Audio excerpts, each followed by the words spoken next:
آمين آمين استجب دعانا ولا تخيب سيدي رجانا آمين آمين استجب دعانا ولا تخيب سيدي. Assalamualaikum warahmatullahi wabarakatuh. Bismillahirrahmanirrahim. Alhamdulillahi rabbil alamin. Wa bihi nasta'inu ala umuri dunya waddin. Al-qail fi kitabihil karim. A'udzu billahi minasyaitonir rajim. Walaula nafaru min kulli firqatin minhum ta'ifatun yatafaqahu fid-din. Al-ayat. Asyhadu an la ilaha illallah wahdahu la syarika lah. Wa asyhadu anna sayyidana wa maulana Muhammadan abduhu wa rasuluhu la nabiyya ba'dah. Allahumma shalli wa sallim wa barik ala khatamin nabiyyin wal mursalin al-qail fi ma utiya min jawami'il kalim man yuridillahu bihi khairan yufaqihu fid din muttafaqun alaih wa ala alihi wa ashabihi wa tabi'in wa tabi'it tabi'in wa man tabi'ahum bi ihsanin ila yaumiddin. Wa ba'du, rabbi shrah li sadri wa yassir li amri wahlul 'uqdatam min lisani yafqahu qawli. Rabbi zidna ilman nafi'an warzuqna fahman thayyiban. Rabbi yassir lana umurana wa la tu'assir 'alaina. Rabbi tammim 'alaina bil khair. Allahumma alhimna ilman nafqahu bihi awamiruka wa nawahiyak. Wa akrimna minka binuril fahmi wa akhrijna min dhulumatil wahmi warzuqna fahman nabiyyina wa hifdzal mursalin wa ilhamal malaikatil muqarrabin bi rahmatika ya arhamar rahimin. Amin ya rabbal alamin. Hadirin ingkang dipun rahmati Allah, pertama monggo kita senantiasa bersyukur kepada Allah Subhanahu wa ta'ala atas segala limpahan karunia, nikmat, hidayah, ma'unah zahiran wa batinan bi qouli alhamdulillahi rabbil alamin. Hal itu marilah kita benar-benar meniatkan, menjadikan tujuan utama untuk mensyukuri nikmat, yang berarti ucapan alhamdulillah tadi kita lengkapi dengan pembuktian secara amal, yakni menggunakan nikmat-nikmat Allah tadi untuk taat kepadanya. Dan salah satu ketaatan itu adalah kita thalabul ilmi di tempat yang insya Allah penuh dengan sejarah dan barokah.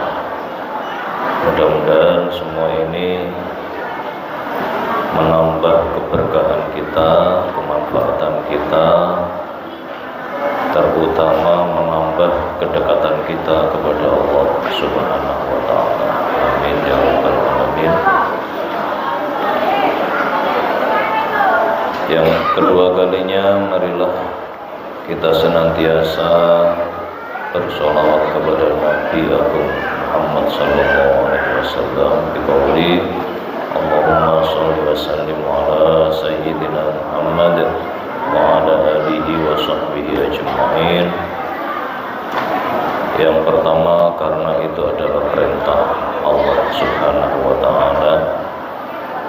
Dan yang kedua, karena kita membutuhkan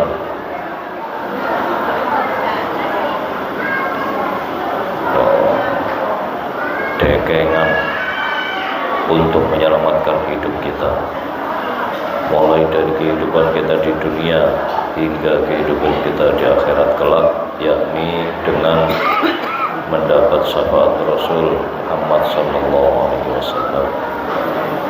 Dan yang ketiga,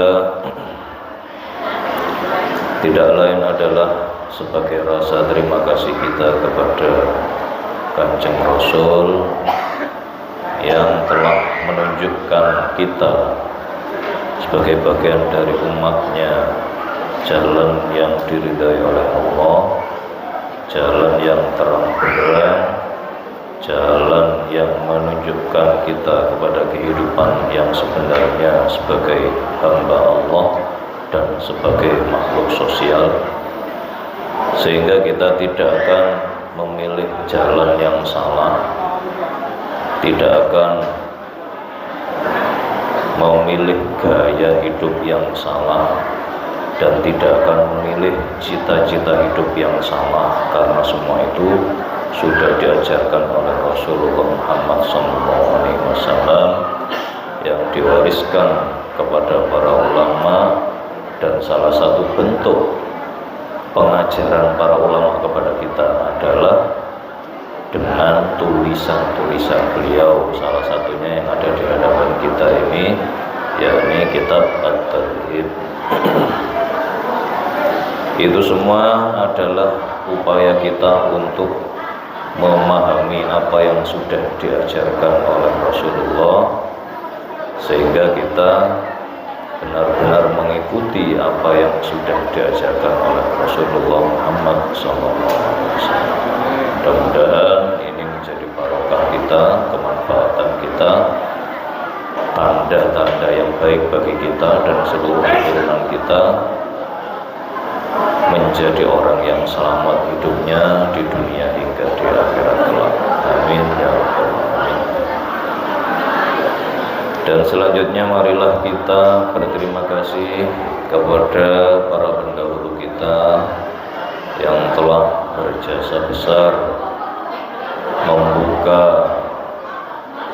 pintu kehidupan bermasyarakat dan beragama yang bisa kita nikmati hingga detik ini, di mana kita beragama dan bersosial tanpa ada ancaman, kecaman, rasa takut, tanpa ada was-was karena kondisi yang tidak aman, melainkan kita hidup di situasi yang aman, tentram, meskipun bersandingan dengan orang yang beragama lain, bersandingan dengan orang yang bermanhaj yang berbeda, kita tetap bisa hidup dengan tanpa ada intimidasi dan lain sebagainya.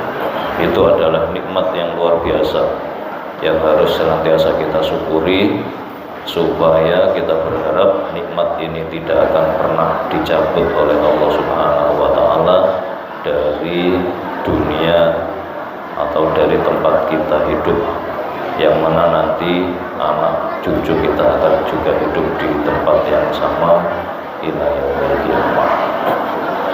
Terutama terkhusus kepada murabbi rohina Raden Ahmad Rahmatullah Ampel yang telah nyata meninggalkan jejak perjuangan beliau, yakni dengan masih kokohnya berdiri Masjid Ampel Denta ini, yang menjadi pusat dakwah beliau mulai dari zaman Majapahit hingga saat ini, diteruskan oleh para dzurriyyah dan para santri-santri beliau, sehingga alhamdulillah sampai detik ini kita bisa menikmati fasilitas dakwah beliau dan menggunakannya untuk di thalabil ilmi, supaya kita bisa mengikuti perilaku tingkah laku para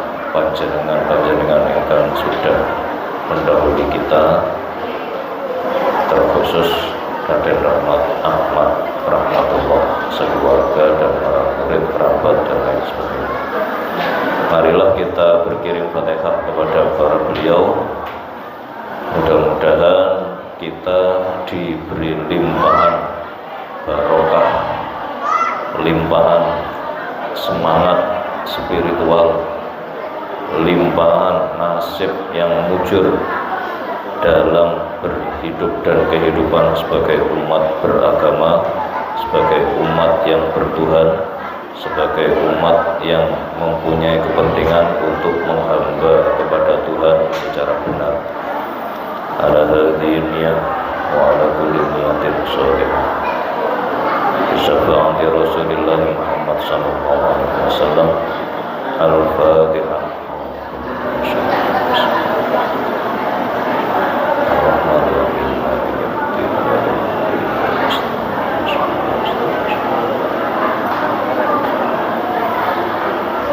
وهدية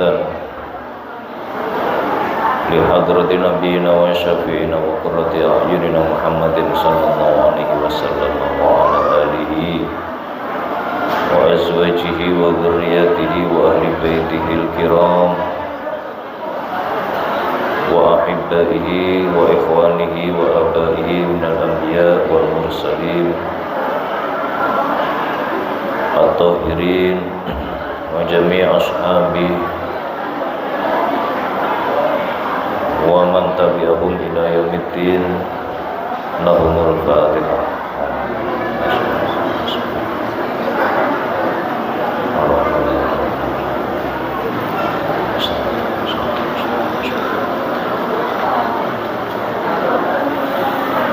ثم إلى جميع ملائكة الله أينما كانوا من ملائكة الأرض وملائكة السماوات، خصوصا لجميع ملائكة المقربين سيدنا جبريل وسيدنا ميكائيل وسيدنا إسرائيل وسيدنا إسرافيل وحملة العرش. الفاتحة.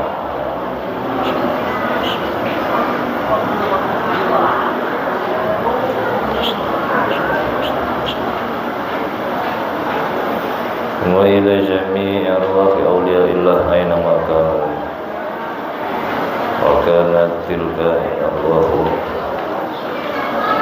خصوصا من أولياء في جزيرتنا نusantara, mobil khusus di jami' arwah أولياء التسعة الجابية khususan di Hadrati Murabbi Ruhina Raden Ahmad rahmatullah syara'ala Rasulihim wa furu'ihim wa dhurriyatihim wa jama'atihim wa talamidihim wa ashabihim wa man salaka tariqahum wa masalikahum min tariqati da'watil islamiyah wa tarbiyah al-islamiyah wa harakah al-islamiyah. Lahumul Fatihah. Ar-Rahmanir-Rahim.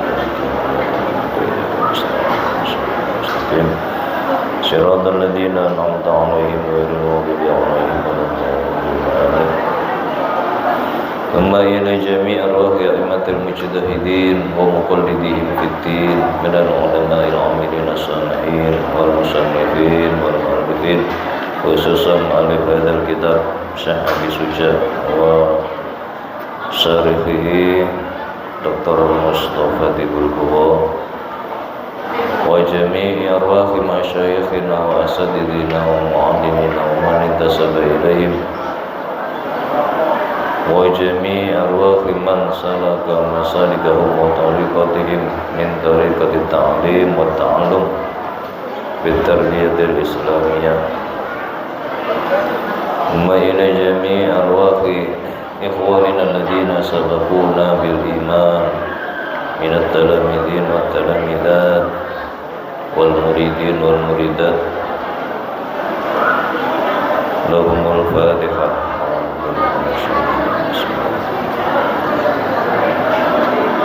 إياك نعبد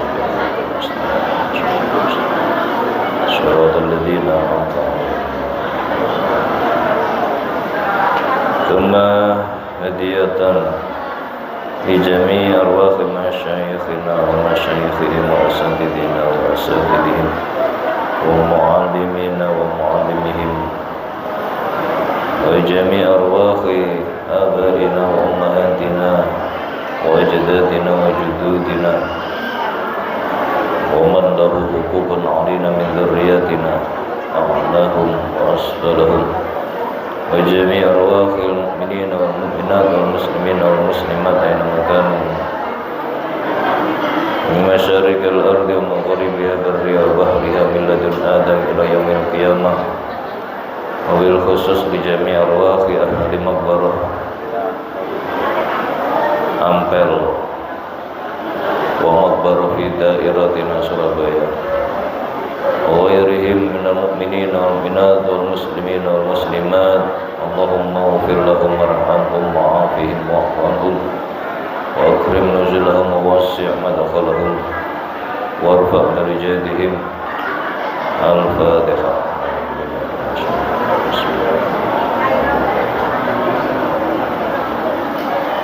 Iyyaka na'budu wa iyyaka nasta'in ihdinas siratal mustaqim siratal ladzina an'amta 'alaihim li jami' arwahil mujahidin khususan mujahidin fi dairatina Surabaya wa jami'il mujahidin al muslimin aina kanu khususan min mujahidin Palestin wa ghairihim minal mujahidin li'ila'i kalimatillahi rabbil alamin. Lahumul Fatihah.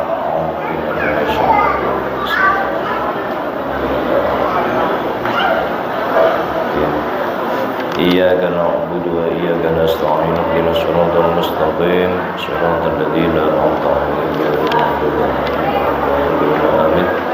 Alhamdulillah, mudah-mudahan diterima oleh Allah Subhanahu wa taala. Kita lanjutkan kajian kita di Babul Jihad, Kitabul Jihad. Kitabul Jihad ini kitab yang terakhir apa ya? Ya? Oh, masih ada.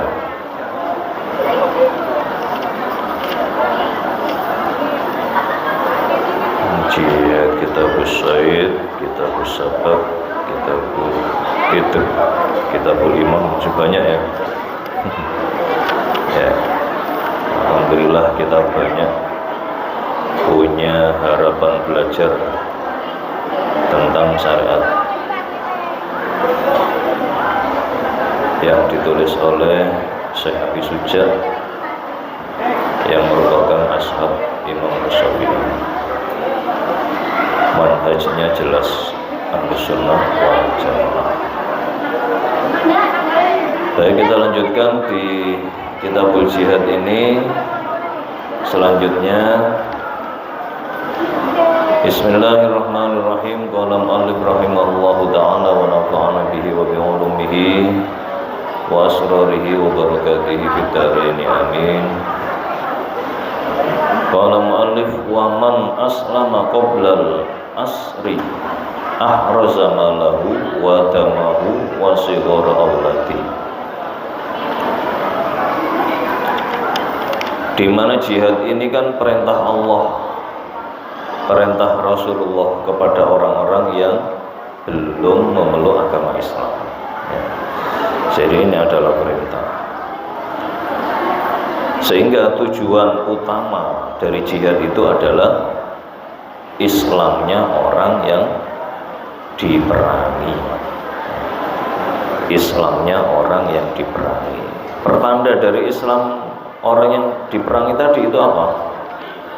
Yakni membaca 2 kalimat syahadat, mendirikan sholat, membayar zakat, terus apa? Haji kalau mampu.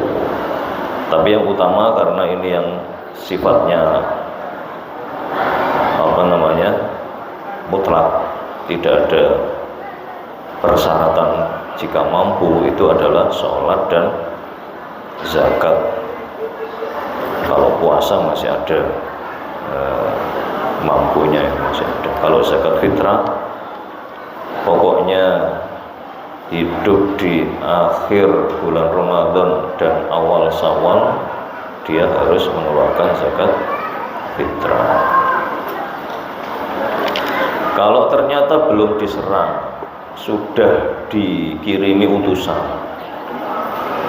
Nabi seringkali mengirim utusan kepada penguasa yang belum Islam, dan itu diteruskan oleh para sahabat. Jadi dakwahnya itu mesti diawali dengan kirim surat, dikirim utusan, supaya dengan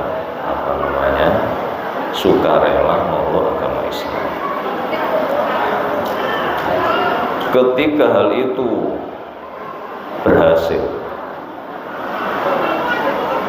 orang yang diajak untuk Islam tadi mau, akhirnya dia masuk memeluk agama Islam, ditandai dengan bersyahadat, 2 kalimat syahadat yang disaksikan oleh orang-orang yang orang-orang muslim. Maka orang ini harus dijaga malahu, damahu, dan sihoro auladi. Harta bendanya harus dijaga, tidak boleh dirampas. Darahnya juga harus dijaga, tidak boleh dilukai, apalagi sampai dibunuh. Terus anak-anak kecilnya juga harus dijaga, keluarganya itu harus dijaga. Tidak boleh dijadikan tawanan perang untuk dijadikan budak. Dalam hadis Bukhari dan Muslim, Rasulullah bersabda, "Umirtu an uqatilan nasa hatta yashhadu an la ilaha illallah wa anna Muhammadar Rasulullah wa yuqimus shalah wa yu'tuz zakat. Fa idza fa'alu dzalik asamu minni dima'ahum wa amwalahum illa bihaqqil Islam wa hisabuhum 'ala Allah." Jadi Rasulullah itu memberi sabdanya kepada para sahabat, aku ini diutus oleh Allah untuk memerangi manusia sehingga mereka mau menyatakan syahadatnya. Syahadatnya apa? Yakni syahadat la ilaha illallah Muhammadur Rasulullah. Terus setelah itu wa yuqimus shalah, mereka mau mendirikan sholat, bukan mengerjakan sholat ya, mendirikan sholat. Kalau mengerjakan sholat sekali cukup, tapi kalau mendirikan sholat, karena sholat ini adalah kewajiban dengan waktu yang khusus. As-sholatu, apa itu namanya?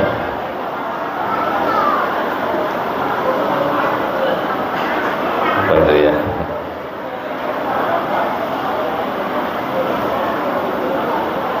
Inna sholata kanat alal mu'minina kitaban mawquta.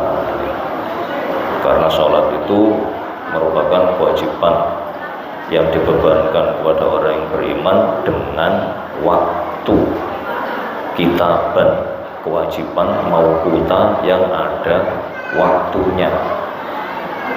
Sementara waktu sholat itu dalam satu hari 5 waktu ya. Satu hari 5 waktu, besoknya perintah lagi 5 waktu, besoknya terus seperti itu sampai mati. Maka dari itu kalimatnya adalah yuqimus sholat, bukan yaf'alus sholat, tapi yuqimus sholat.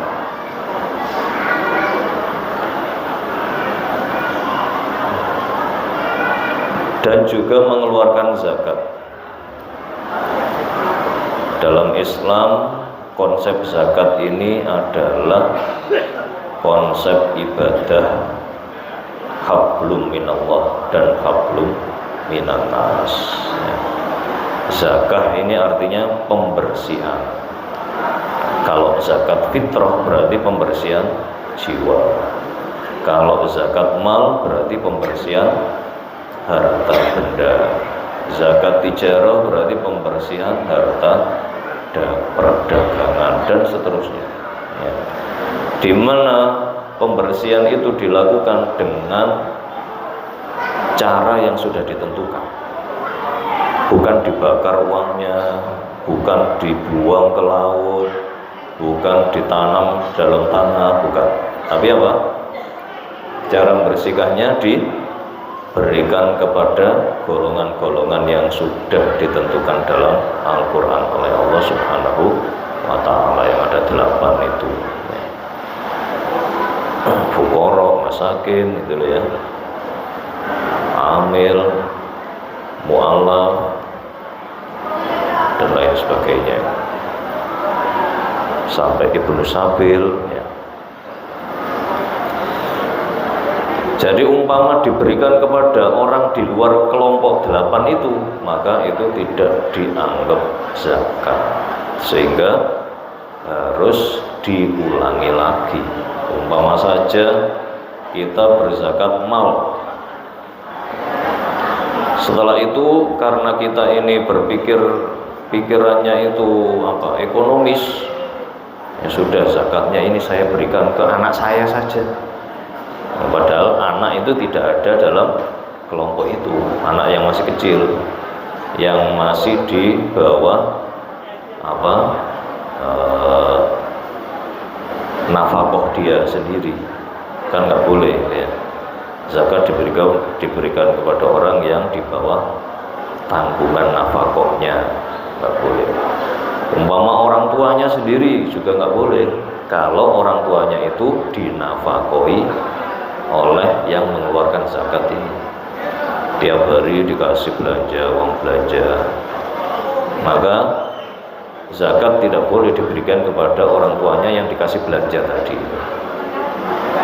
Tapi kalau orang tuanya nggak pernah dikasih belanja, terus orang tuanya masuk dalam kelompok 8 itu, entah itu sabilillah, entah itu gitu ya, miskin atau fakir, boleh diberikan kepada orang tua. Jadi ada aturan-aturannya ya, aturan-aturannya sudah jelas semua tentang zakat dan sudah kita pelajari di Kitabuz Zakat.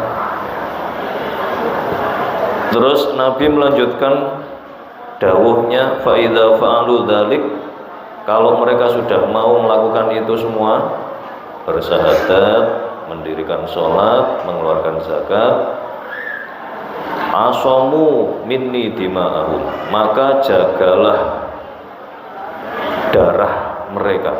Maksudnya jangan diperangi, jangan dilukai, apalagi sampai dibunuh. Wa amwalahum, dan juga harta benda mereka, jangan dirampas harta bendanya. Illa bihaqil Islam, kecuali berdasarkan aturan Islam, seperti zakat. Umpama dia seorang peternak kambing yang memenuhi persyaratan untuk wajib zakat, ya harus diminta zakatnya ya. Zakat kambing tadi harus diminta, dan itu boleh. Wa hisabuhum 'alallah, untuk urusan-urusan yang lain seperti mereka bagaimana dulunya sebelum Islam, atau dia ternyata munafik pura-pura Islam, itu bukan urusan kita, biar itu kita pasrahkan kepada Allah. Seperti itulah apa yang diajarkan oleh Nabi. Jadi kita tidak perlu meneliti seseorang ketika sudah masuk Islam, nggak perlu diteliti, coba itu mata-matai apa saja yang dilakukan, tidak ya. Umpama saja, ternyata dia masih berzina, Buang saja ya. Malah orang yang memata-matai orang yang berzina ini dosa. Karena orang Islam tidak boleh memata-matai orang Islam yang lain. Wala tajassasu. Jadi yang perlu dihukumi oleh syariat yang tampak-tampak saja. Apa yang kelihatan ya wis itu yang sandarkan kepada hukum syariat. Kalau yang disembunyikan seperti yang didhawuhkan Nabi tadi apa? Wa hisabuhum Allah. Itu urusan dia dengan Allah. Pasti dia akan dimintai pertanggungjawaban nanti di akhirat dan tidak ada satupun yang lolos ya, dari pertanggungjawabannya. Semua pasti dimintai pertanggungjawaban.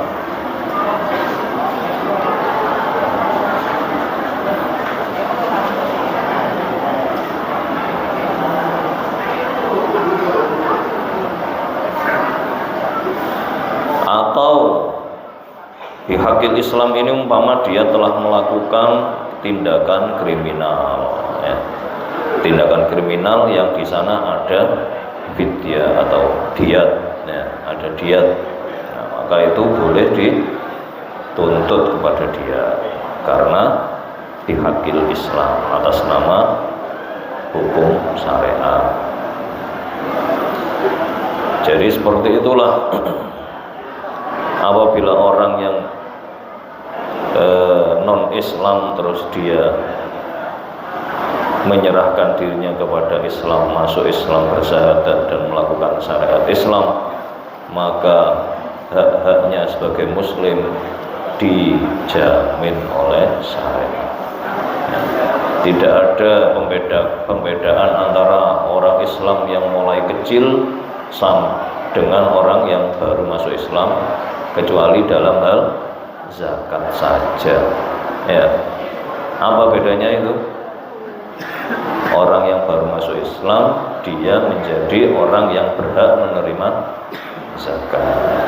Itu baru loh ya, bukan sudah dapat setahun, itu sudah bukan halal ya. Yang baru masuk Islam tujuannya tidak lain adalah supaya dia lebih jatuh cinta kepada Islam. Oh, saya dikasih. Orang Islam itu tidak pelit dan lain sebagainya. Namanya juga mu'alaf, orang yang hatinya dilembutkan supaya kukuh, supaya tidak hengkang lagi dari Islam.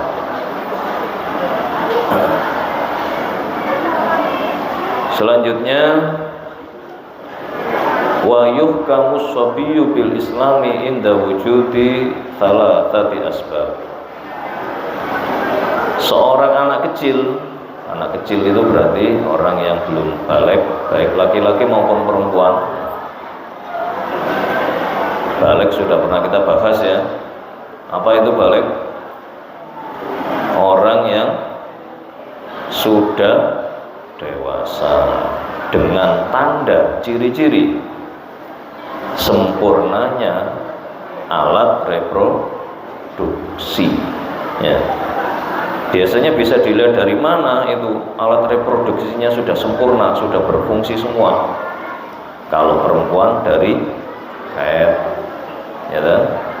Ketika perempuan haid berarti alat reproduksinya sudah berfungsi semua. Ketika sudah berfungsi semua, maka oleh syariat dihukumi baligh. Ya. Kalau belum baligh, namanya sobi. Ya. Kalau sobi, hukumnya dalam keislamannya itu ada 3 sebab. Yang mana 3 sebab ini tidak harus terpenuhi 3-tiganya. Terpenuhi salah satunya itu sudah cukup untuk memberi label pada sobi ini sebagai orang Islam. Yang pertama apa? Ayuslima ahadul abawaihi. Salah satu dari kedua orang tuanya itu beragama Islam. Salah satu ya, salah satu. Apalagi keduanya itu sudah jelas. Ini salah satu saja ya, dari orang tuanya itu Islam, maka anak ini dihukumi Islam oleh syariat. Kalau sudah dihukumi Islam, nah ini ketika balik, maka kita sebagai umat Islam punya kewajiban-kewajiban sebagai muslim kepada muslim yang lain, seperti mengingatkan sholat gitu ya, kalau mengajak dia belajar, mengajak dia dan lain sebagainya. Ya sebagaimana kita bergaul dengan orang-orang Islam yang lain. Atau untuk pemerintah Islam ya harus memberlakukan hukum-hukum Islam kepada dia. Salah satu saja dari kedua orang tuanya Islam itu anak tadi disebut sebagai muslim. Yang kedua, awyas biyahu muslimun munfaridun an abawaihi.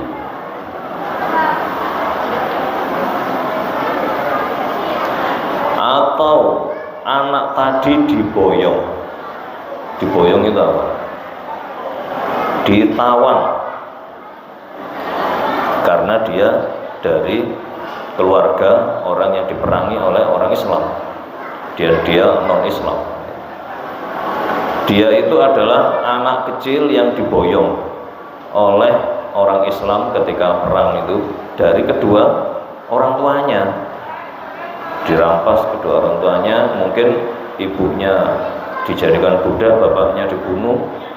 Anaknya ini ketika diboyong oleh pasukan Islam, maka dia dihukumi sebagai anak muslim. Dan yang ketiga, penyebab seorang anak dihukumi muslim adalah au yujada laqiton fi daril Islam. Dia ditemukan di daerah Islam dengan identitas yang tidak jelas. Pokoknya dia anak yang terlantar, tidak ada pendampingnya di daerah Islam, di mana di daerah itu orang-orang Islam tidak ada yang kenal dia, maka otomatis anak ini dihukumi sebagai anak Islam. Itulah keterangan singkat tentang Kitabul Jihad di pasal yang pertama. Mudah-mudahan bermanfaat. Wallahu a'lam. Al-Fatihah. Ya, wa'alaikum warahmatullahi wabarakatuh.